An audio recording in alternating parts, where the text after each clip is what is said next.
Kemudian, ada beberapa jin yang turut mendengarkan bacaan Al-Quran dari Rasul. Mereka kemudian mengingatkan teman-temannya untuk diam. Saking merdunya suara Rasul, jin aja sampai terdiam mendengarkan suara beliau. Subhanallah. Disinilah tempat Nabi Muhammad SAW mengislamkan. Sudah, diamlah. Banyak sekali bacaut. Bakicot lu.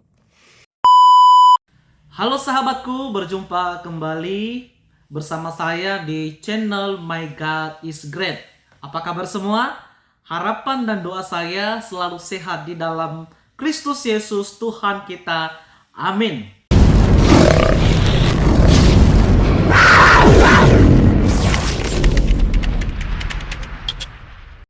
Sahabatku, di video kali ini sesuatu hal yang lucu bagi saya, sebagaimana yang tertulis di dalam surah Al-Ahqaf ayat 29 bahwa jin diislamkan.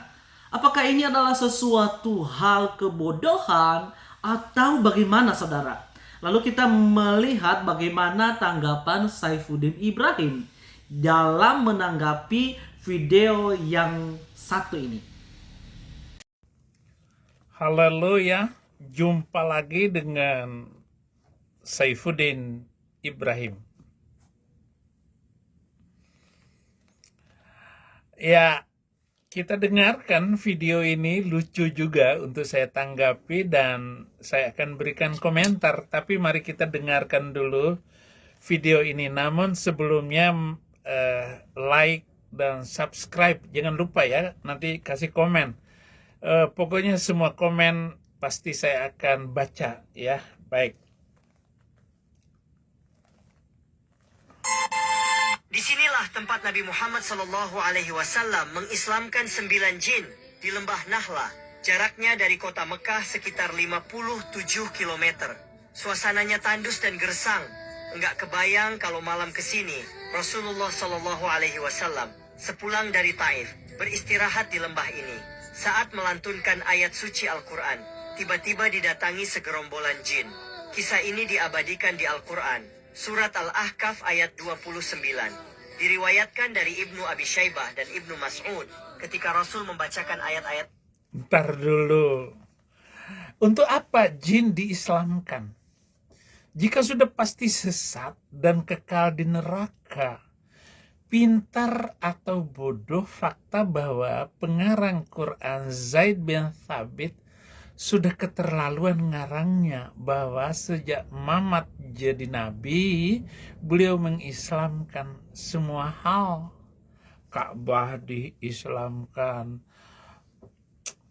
Adam diislamkan, Ibrahim diislamkan, semua nabi diislamkan. Kapan bisa Islam? Padahal dia terakhir. Bagaimana bisa Islam? Hajar Aswad, para jin, Allah SWT, beranak perempuan 3 pun diislamkan juga. Setelah memonoh 3 anak perempuan Allah supaya tauhid. Padahal untuk apa semua itu diislamkan? Sedangkan jin aja mau Islam apa kafir udah jelas-jelas ditetapkan sesat sampai waktunya. Pasti dihukum kekal di neraka setelah kiamat. Nggak percaya? Quran ditetapkan Allah SWT surat ke-6 ayat 128 dan ingatlah hari di waktu Allah menghimpun mereka semuanya. Dan Allah berfirman, hai golongan jin, sesungguhnya kamu telah banyak menyesatkan manusia. Lalu berkatalah kawan-kawan mereka dari golongan manusia, ya Tuhan kami, sesungguhnya sebagian daripada kami telah dapat kesenangan dari sebagian yang lain. Dan kami telah sampai kepada waktu yang telah Engkau tentukan bagi kami.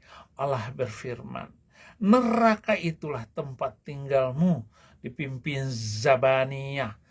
Sekarang kamu kekal di dalamnya, kecuali kalau Allah menghendaki ada keputusan lain. Sesungguhnya Tuhanmu maha bijaksana lagi maha mengetahui.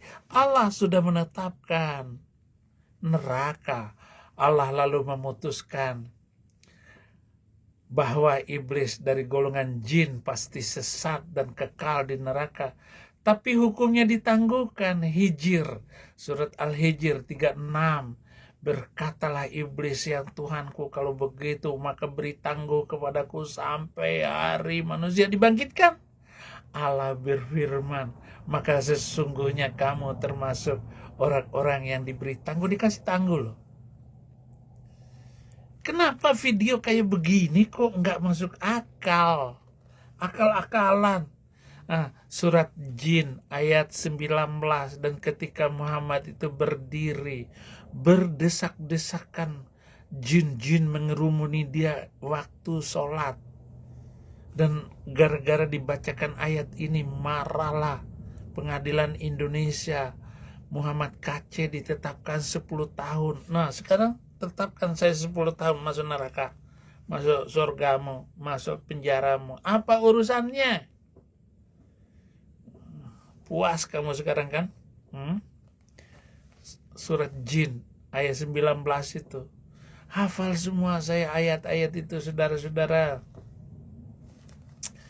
Iblis dari golongan jin berkata, Tuhanku, oleh sebab engkau telah memutuskan bahwa aku sesat, pasti akan menjadikan manusia memandang baik perbuatan maksiat di muka bumi, dan pasti aku akan menyesatkan mereka semuanya kecuali hamba-hamba engkau yang muhlis di antara mereka. Ayat 41 baca sendiri. Mari kita dengarkan dulu kebotolan video ini. Al-Quran. Ada beberapa jin yang turut mendengarkan bacaan Al-Quran dari Rasul. Mereka kemudian mengingatkan teman-temannya untuk diam. Saking merdunya suara Rasul, jin aja sampai terdiam mendengarkan suara beliau. Subhanallah. Disinilah tempat Nabi Muhammad SAW Sudah, diamlah. Banyak sekali bacaut. Bakicot lu. Jadi apa yang bisa Anda ambil dari cerita ini? Ini jelas, ini agama nggak jelas. Makanya saya bilang ini agama pluku suntur. Agama pluku suntur. Ini agama untuk jin apa manusia? Allah berfirman, inilah jalan yang lurus, kewajiban akulah menjaganya. Sesungguhnya hamba-hambaku tidak ada kekuatan bagimu terhadap mereka, kecuali orang-orang yang mengikuti kamu, yaitu orang-orang yang sesat.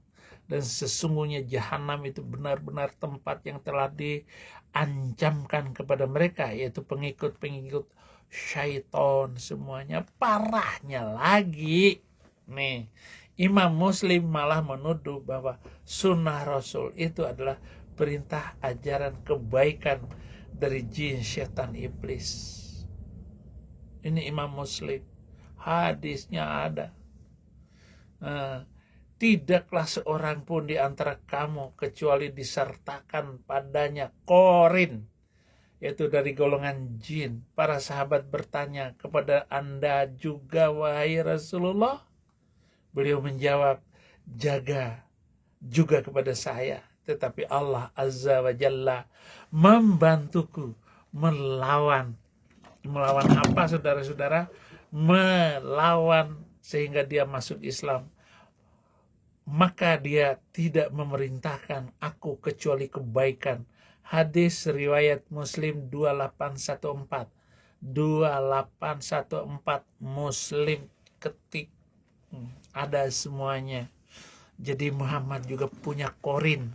Yaitu apa? Iblis yang mendampingi manusia. Kok tahu dia?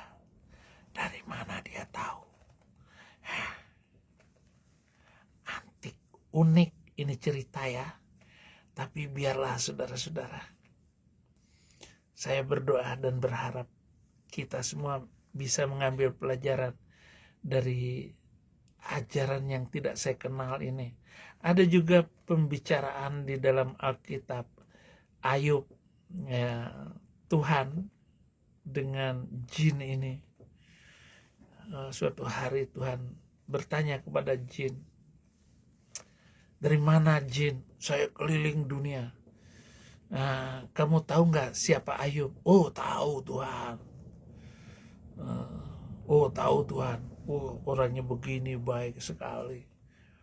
Wah, ya dia begitu baik ya karena engkau yang menjaga dia dari kehidupannya. Coba lepaskan pagar dari Ayub. Oke, sayangkan nyawanya. Oh, akhirnya habis seluruh kekayaannya, anaknya mati, istrinya menghujat, bahkan istrinya mati. Tetapi Ayub tetap setia dengan Tuhan. Apapun masalahnya, luar biasa itu Ayub. Dan itu saya tidak sanggup mengikuti Ayub. Nah, inilah saudara-saudara yang saya sampaikan kepada kita semua agar kita berjalan yang benar. Dan ini agama tidak benar. Siapa yang bisa menyanggah ini? Somatkah? Terima kasih, Tuhan Yesus memberkati. Sahabatku, demikianlah video yang saya bisa bagikan untuk kita semua. Kiranya video ini boleh memberkati kita, boleh menginspirasi kita dan menambah pengetahuan di dalam pengenalan akan kebenaran Allah yang sesungguhnya. Dan harapan saya, berikan komentar yang positif dan jangan lupa untuk terus dukung channel ini untuk memberitakan kebenaran supaya mereka yang belum mengenal kebenaran, mereka bisa mendengar, mereka bisa melihat, dan mereka bisa percaya di dalam Yesus Kristus. Tuhan memberkati saudara sekalian. Shalom.